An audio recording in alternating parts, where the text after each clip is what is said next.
एक प्राणी की प्राचीन कथा जिसे डरावनी रात के नाम से जाना जाता है। स्थानीय लोगों का मानना था कि तूफानी रातों में यह इकाई अंधेरे से निकलकर सामने आने वाले लोगों की आत्माओं को चुरा लेगी। ऐसी ही एक तूफानी रात में एक अकेले यात्री ने गांव में शरण ली। जैसे ही बाहर तूफान तेज हुआ, ग्रामीणों ने यात्रियों को चेतावनी दी कि वे घर के अंदर ही रहें। हालांकि जिज्ञासा उस यात्री पर हावी हो गई जिसने जांच करने का फैसला किया।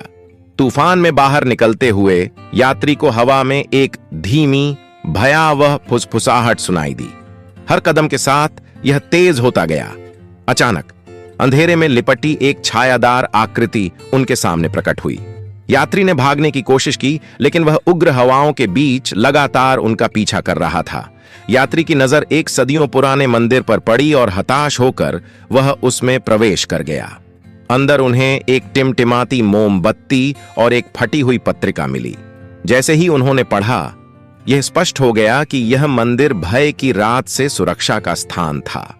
यात्री ने मोमबत्ती जलाई और फुसफुसाकर प्रार्थना की। टिमटिमाती मोमबत्ती की रोशनी में छायादार आकृति पीछे हट गई और रात में गायब हो गई। डर से कांपता हुआ यात्री सुबह तक मंदिर में सुरक्षित रहा।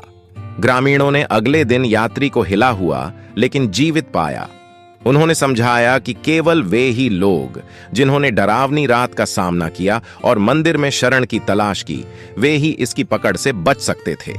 डरावनी रात की कहानी गांव को परेशान करती रही, लेकिन उस रात से यात्रियों को चेतावनी दी गई कि वे ग्रामीणों की सलाह पर ध्यान दें और जब तूफानी रातें अपने अशुभ रहस्यों को उजागर करें तो शरण लें।